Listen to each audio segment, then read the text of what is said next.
Please, just for a quick second. I don't need much of your time. I'm just showing off a little bit of this starting introduction of the next unit. Thank you to those who put their phones away right when I asked. I appreciate it very much. Let's pull over your week 8 module talking about typography.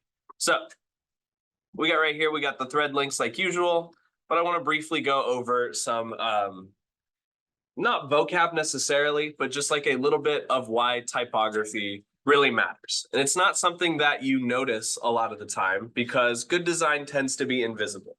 You don't really notice when it's really good because that's on purpose. It's taking advantage of a lot of your, not taking advantage, that seems kind of gross, but like it's leaning into different parts of psychology, different parts of science, and different parts of things that make something look better than another. And better is also subjective. It just depends on who you're asking. But like if we look at the difference between these two sets of words, they invoke two different feelings, even though they don't really have anything that much or that unique about them necessarily. By changing the type, by changing the font, it communicates a different sort of vibe, a different sort of energy on each of these just two short sentences, right? Typography is really important for design, and there's a couple links on there if you want to check those out at some points. Hi, morning. But typography is really important for design because it creates visual hierarchy, is kind of one of your vocab words for this unit, where you draw your eye to different parts of the design, having your viewer or your enjoyer focus on a specific part is visual hierarchy, and that's this link right here. Then there's also another link right here talking about if you're going into UI design or coding or programming or game design or anything of that nature, typography is really important for how you set up your scene to make sure that everybody can actually get what you're trying to say. So I know you guys know how to read, so I'm just going to leave that there. Your assignment for this first part, this is a short one. We're going to do an assignment and a project for typography. This one is, it has a template right here. What you're basically doing, there's a couple videos from Mr. Hendricks that I'm going to have you follow, but you're going to be provided with this sort of worksheet. Let me open it in a new tab so it's a little bit easy. Oh, okay. It didn't do that last time. Let me pull up the PDF that it downloads. I think it's this one. Yes, there we go. All right. So you're going to be provided this worksheet of sorts where you'll use the type. You can't see it at all in the projector, but you can see it in the Zoom room. Because you'll be using the typography tools that Illustrator has to offer. Sorry, I just got a text. I'll figure that out later. Typography tools that Illustrator has to offer, you're just kind of filling in these different things, and Mr. Hendricks will walk you along step by step with the videos. So I'm just going to have you guys follow those to start off. And then your actual project using typography will be something a little bit more like what we typically do in here. And then you can access that video by going to assignment 5.1, which is also linked in your thread. This is due on Friday, so you still have the week to work on it. We are coming up on our quarterly deadline for anything that has been assigned before April 15th. That's coming up soon. It's in about 2 weeks, 2.5, 3 weeks. So if you still have some late assignments from all the way back to Unit 1, you can still turn those in. But your window is closing. So you should probably get at least some part of that in for some credit. I will still give you a lot of stuff because I value your work ethic over your completion. So just get that stuff in before the 15th because I will not be accepting it after April 15th. Okay, so to actually get the stuff that you need to do, you're going to click on this typography template. It's an AI file or a PDF file. I can't remember which. This one says AI, but it's probably PDF. You download that.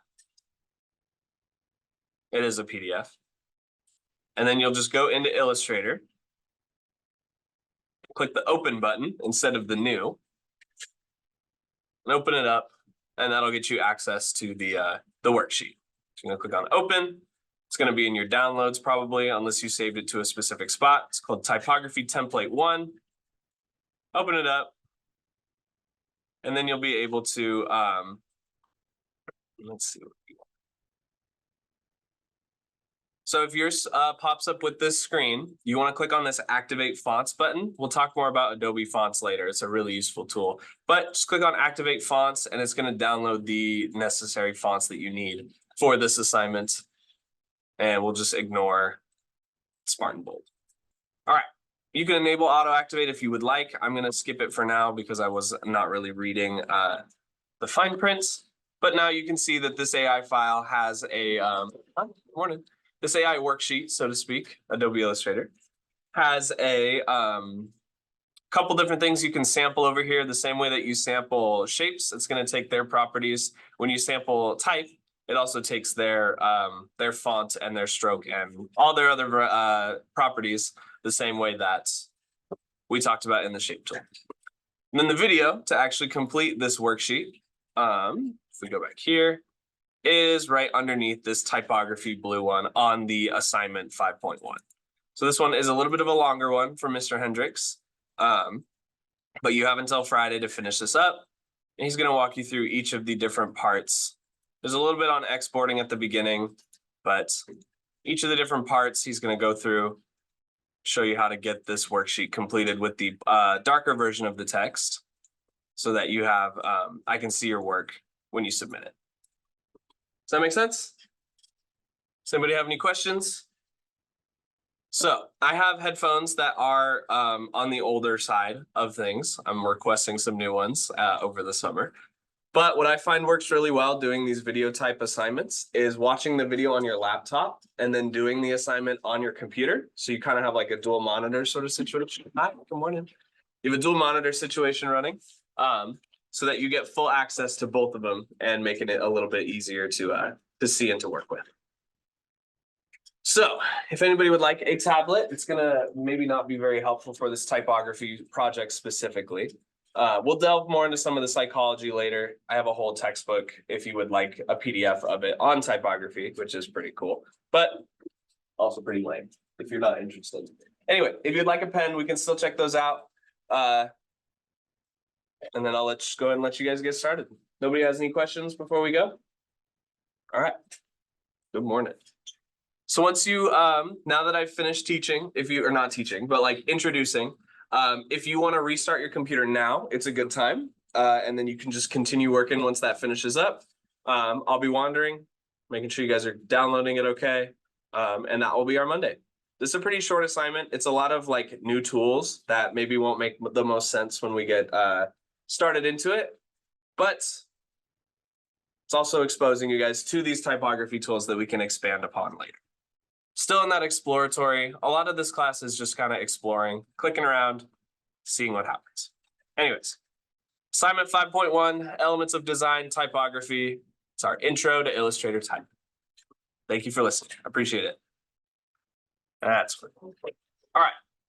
So Adobe Fonts is a service that's included as part of our graphic or our full subscription to the Creative Cloud. Let me unfreeze here.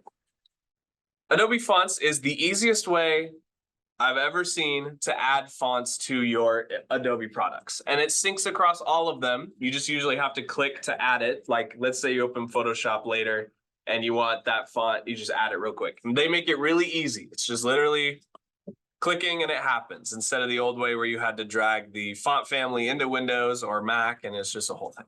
So if you are getting the chi variable error, all you have to do is go to Adobe Fonts. I'll link it in the thread, but you can also just Google Adobe Fonts and type CHEE, and then you want this chi variable right here at the bottom. Chi variable is the font pack. So when you click on it, that's going to have a lot of different options inside of the inside of one click download. And then all you have to do, because mine is currently added, yours would say, if I remove it real quick, yours would have a black and white button that says add family right here. When you click that, all it does is says fonts are available in your Adobe apps. That's all you need to do. And so if I go to Illustrator, let's say I try to, let me close this and open it again. And let's see what happens. Okay.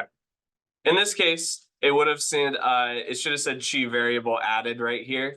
As long as it has a little Adobe cloud icon, which if we go back to, oops, that's not what I want.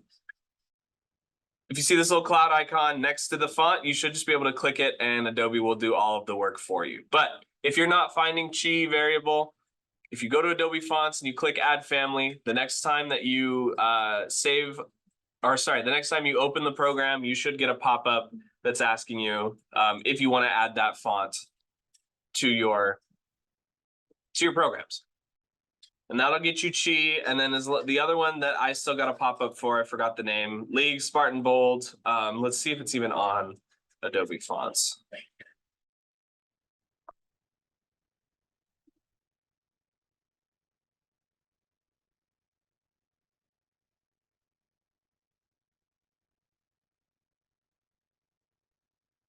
No, that's okay.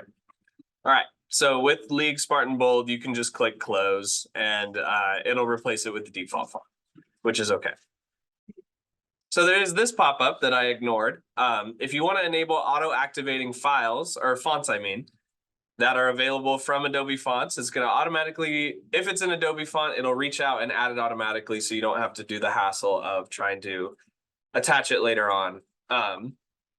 I'm going to skip for now for examples purposes, but that'll get you Chi variable, which is this font right down here. All I want you guys to do for now is just kind of experiment with some of the type tool options that Mr. Hendricks shows off. And then we'll get later on into some of the vocab that breaks down typography. We'll have a project that focuses on typography. We're going to go into more detail. So anyway, that is the Chi variable fix.